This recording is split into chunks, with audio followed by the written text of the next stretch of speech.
Hello, ladies and gentlemen. Welcome back to day 1 of chapter 11. We're in section 11.1, and we will be looking at carrying out a significance test from U, putting it all together, one sample t-test from U, two-sided tests and confidence intervals, and using tests wisely. By the end of this lesson, you will be able to state and check the random 10% and normal/large sample conditions for performing a significance test about a population mean, calculate the standardized test statistic and p-value for a test about a population mean, perform a significance test about a population mean, and use a confidence interval to make a conclusion for a two-sided test about a population mean. At the end of this lesson, I want you to try these problems. All right, let's go ahead and get started. As stated, we are in section 11.1, significance tests for a population mean. You can read much of this information on pages 698 to 704. Let's start with the question, what are the 3 conditions for conducting a significance test for a population mean? How are these different than the conditions for calculating a confidence interval for a population mean? All right, so first of all, these really aren't all that different. All right, we're still checking random. We need to know that we have a random sample from the population of interest. And because we are generally sampling without replacement, we need to check 10% condition, which means that the sample size is less than 10% of the population size. And finally, we need to check the normal or large sample condition. And there are 2 ways to check this. Either we know that the population distribution is normal because it was stated in the problem, or we graph the sample data to see if a normal population is plausible. So if there's no outliers or strong skewness in the population or in the sample data, then it's plausible that the sample came from a normal population. Now, we only need to check this when we have a small sample size. And yes, you do actually have to sketch the graph on your own paper to receive credit. You don't have to draw multiple graphs. Any appropriate graph will do that. It actually allows you to see if there are potential outliers or strong skewness. Now, if your sample size is large, meaning it is greater than or equal to 30, then the t procedures work well enough when n is large, because based on the central limit theorem, the distribution, the shape of the sampling distribution of sample means will approach a normal distribution when your sample size becomes large enough. And that sample size is large enough when it's greater than or equal to 30. Now, what test statistic do we use when testing a population mean? And is the formula on the formula sheet? Now, I'm going to answer this last question first. Just the general formula for the test statistic and the standard error are actually on the formula sheet, but they're easy enough to build. The general formula tells you that you're taking your statistic minus your parameter divided by the standard error of the statistic. Now, for our t-statistic, that means that we are using our sample mean, that's the statistic that estimates population mean, minus our parameter, which is population mean, divided by sample standard deviation divided by square root of n. This denominator is our standard error of sample means. Now, we would be using this test statistic with degrees of freedom of sample size minus 1 when we're going through and trying to calculate the p-value. Now, what is the t-distribution? And to discuss this, we really need to describe the shape, center, and variability of t-distributions. Now, if you take a look at this graph that I have over here on the side, right, this came straight from your book. The darker curve represents the standard normal curve. If you look at the other 2 curves, they both have peaks slightly below that of the standard normal curve, and there's more area in the tail region of each of these curves. However, the curve with 2 degrees of freedom has way more tail area than the one with 9 degrees of freedom. 9 degrees of freedom seems to almost be hugging this normal curve, whereas 2 degrees of freedom is definitely far more different. And what tends to happen is that as your degrees of freedom increase, the shape of the distribution approaches the standard normal distribution. Now, because of this, a t-distribution is symmetric, single-peaked, meaning it's unimodal, but not quite normal, right? Heavier tails because sometimes our sample standard deviation is much smaller than the population standard deviation, giving big t values, because if you have a smaller denominator, you're not dividing by as much, which would increase your t. The center is going to be 0 because t is a standardized score, just like z is. And variability is going to be greater than a standard normal distribution, but it gets closer to a standard normal as your degrees of freedom increase. All right, now how do you calculate p-values using the t-distributions? All right, now technology is a primary way that we look at this. This one is strongly preferred using TCDF on the calculator. If you want to learn how to use Table B, read the examples in the book to learn more about that method. They are on pages 702 to 703. All right, so we're going to take a look at this example using the calculator. So calculate, example 1, calculate the test statistic and p-value in the following settings. So for letter A, null hypothesis is mu equals 10, alternative hypothesis mu less than 10, and in the sample, our sample size is 35, sample mean is 9.7, and sample standard deviation is 2.1. Now, again, our test statistic is our statistic minus our parameter divided by standard error of the statistic. So we need sample mean first, which was 9.7, that goes right here, minus our parameter, which is what we assume the parameter would be from the null hypothesis, so 10, divided by standard error of my statistic, which would be standard deviation from the sample, so 2.1, divided by square root of my sample size, so divided by square root of 35. If I type all of this into the calculator, right, so I'm going to use alpha y equals, set up my fraction, 9.7 minus 10, set up another fraction, divided by 2.1, divided by square root of 35. So that's how I'm getting negative 0.845 like I have here on the paper. And then if I want to find the p-value, notice that my alternative hypothesis was mu is less than 10. That's the direction we want to go in for our probability. So I'm going to look at the probability that t is less than the standardized test statistic that represents how far this statistic is from the 10. And let's see. So for that, I need to use TCDF. My lower bound would be negative infinity. If I'm going less than, I'm going off towards negative infinity. And the t-score I just found is going to be my upper bound, and I need to use my degrees of freedom. So second, vars to get to distribution. Option 6 is TCDF. And I need to have a very long and negative number. My upper bound is going to be negative 0.845, degrees of freedom 34. Paste it in, hit enter, and that's how I got 0.2020. Right. Don't forget to actually write this out with the words lower, upper, and then DF for degrees of freedom. Right, let's go ahead and do the second part of this example. And for this one, we have a not equal to situation. So our null hypothesis is mu is equal to 85, and our alternative hypothesis mu is not equal to 85. That means that the difference that we're looking at could be as extreme as our sample mean in either direction. Right, now in the sample, our sample size was 16, our sample mean was 93. Notice this is larger than the 85. So we want to look at sample means that are as big, basically as far from 85 as the 93, or further. And our sample standard deviation is 10.3. So if we calculate our standardized test statistic, we take our sample mean, 9.93, minus our parameter, 85, divided by standard deviation from the sample, divided by square root of sample size. All right, so this equals about 3.107 if you type all this into the calculator. And I drew this curve here to kind of show why the times 2 is happening. If I want to be the same distance from 85 as 93 is on both sides, that means I'm looking for sample means that are 3.107 standard errors from the parameter of 85, both to the right and to the left.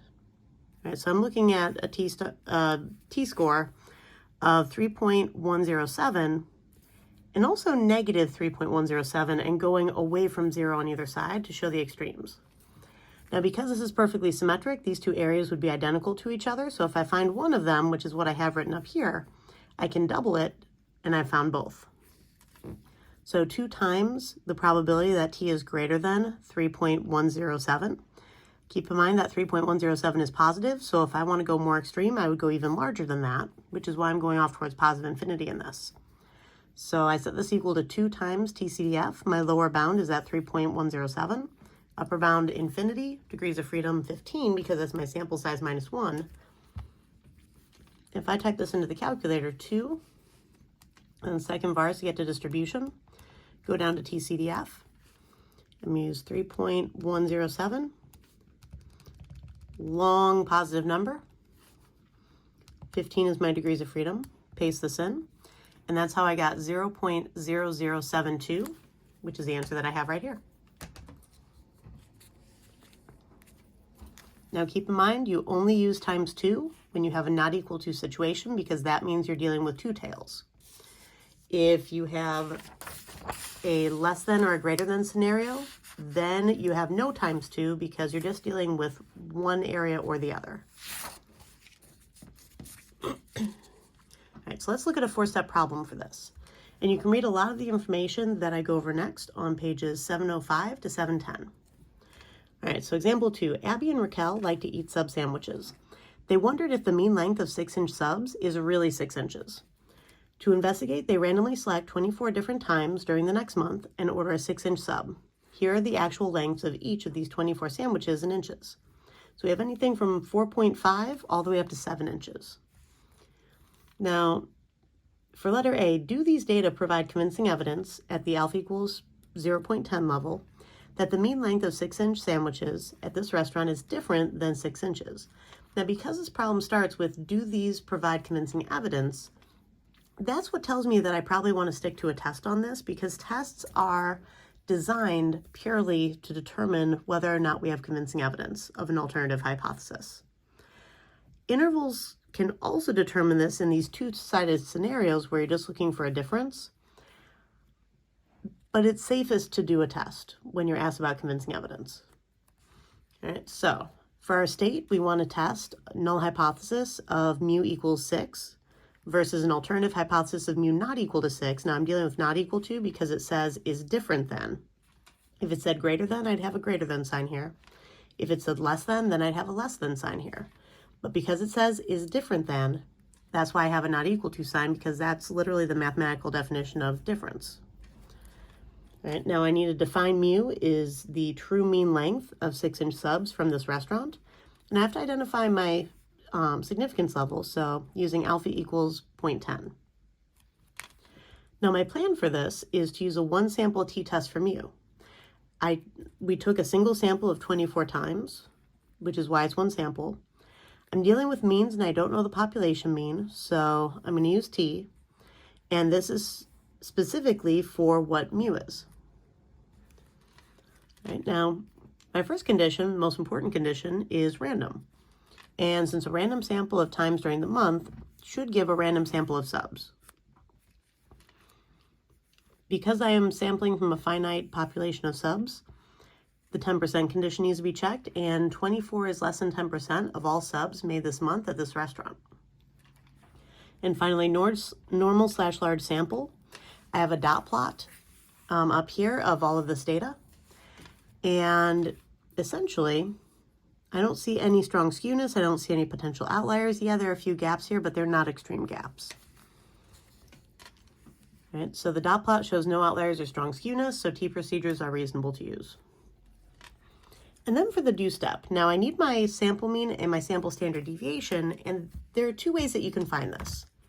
Now both ways would require me entering the data into the calculator. So this raw data, I would go to Stat, hit Enter on Edit, and I entered all that data into list 1, all 24 numbers. And then you can either go to Stat, go over to 1var stats, hit Enter, go down to Calculate, and I have my sample mean here, and my sample standard deviation, S sub x, right here. So I can find both of those values from this, or I can go to Stat, go over to Tests, and go down to the t-test. All right, t-test is your 1-sample t-test for mu. And if I select data, then it's going to use whatever data I have entered into the calculator. I have mu sub 0, meaning my null mu, is 6 because that's what I'm assuming mu to be until I could prove otherwise. I don't need a frequency. And I'm looking at mu not equal to my null value. So this is basically stating mu not equal to 6, which matches my alternative hypothesis. And I could draw this, or I can calculate. Now, if I draw it, I can actually, let's see. Oop. You have to make sure that your plot is off. I'm going to clear this out. Let's try that one more time. Oop. All right, go down to draw. There we go. And you can see this tiny shaded region on the left side and also this tiny shaded region on the right side. And it gives you your standardized test statistic and your p-value. But it hasn't yet given me the sample mean and the sample standard deviation so I can fill my formula for t. All right, now this is useful for knowing that I needed to have these two shaded sections. If I go back to stat and go down to t-test and I use calculate instead, this gives me more information. Now I know what my sample mean is and my sample standard deviation to be able to write them down on my paper. All right, so this is another way to get your sample mean and sample standard deviation if you have raw data. And I need to show my test statistic written out. So t is equal to 5.677 minus my population mean of 6 divided by sample standard deviation divided by square root of sample size. And that gave me about the negative 2.407. My degrees of freedom were my sample size minus 1, 24 times. So 24 minus 1 is 23. And you can use the p-value calculation like I have here, where I took 2 times t less than negative 2.407. I used less than because this was negative, so more extreme would be going even lower. And I doubled my TCDF because I have 2 tails here. Or you can write p-value equals 0.0245 by using the t-test in the calculator, because I have my p-value right here. Now, based on this p-value, since the p-value of 0.0245 is less than alpha equals 0.10, we reject our null hypothesis. There is convincing evidence that the mean length of 6-inch subs at this restaurant is different than 6 inches. Now, for letter B, based on your conclusion in part A, will the 90% confidence interval for mu include 6? And explain. It will not include 6. And the reason for that is that because the test rejected mu equals 6 at alpha equals 0.10, 6 inches is not a plausible value for the mean length of a 6-inch sub sandwich at this restaurant at the 90% confidence level. Essentially, if you take a C% confidence interval, then 1 minus that is your significance test. So 1 minus 0.90 would give us 0.10. That's the alpha that we're dealing with here. So if we would reject the null hypothesis here, the null hypothesis value would not be included in your interval down here. That's a general rule that you can always assume is going to be true. Right, now, given our conclusion in part A, which kind of mistake, a type 1 or type 2 error, could we have made? And explain what this mistake would mean in context. Now, if we reject the null hypothesis, that means that we could have made a type 1 error. Type 2 is where you failed to reject. So type 1, we reject the null hypothesis, which means that we found convincing evidence that the mean length was different than 6 inches. And if this is an error, that means that in reality, the mean could actually be 6 inches. All right, now, you can read this last bit of information on pages 711 to 712. And what is the difference between statistical significance and practical importance? Or in other words, clinical significance. Now, results that are statistically significant means that they're unlikely to happen by chance alone. Results that are clinically significant means that they're worth applying in real life. Something can be statistically significant without making a practical difference. If we can prove that you can complete a maze half a second faster in certain conditions than others, I don't really see how that would have a practical or clinical significance. They may be statistically significant, but not really practically. And there is a problem if you do multiple tests. So researchers often conduct as many significance tests as possible, hoping to find convincing evidence of something, which means that they can find evidence of something, get published, become famous. But the more significance tests performed, the bigger the probability of making at least one type 1 error. And new research suggests that many statistically significant results that are published are actually type 1 errors because they did the study over and over again until they got statistical significance. So it takes a high level of ethics and responsibility to do these tests and accept the fact that you may not find anything there. All right? We're going to go ahead and try these 2 assignments over the next few days. And I'm also going to post up this p-hacking video for you guys to take a look at. All right, we'll see you in class.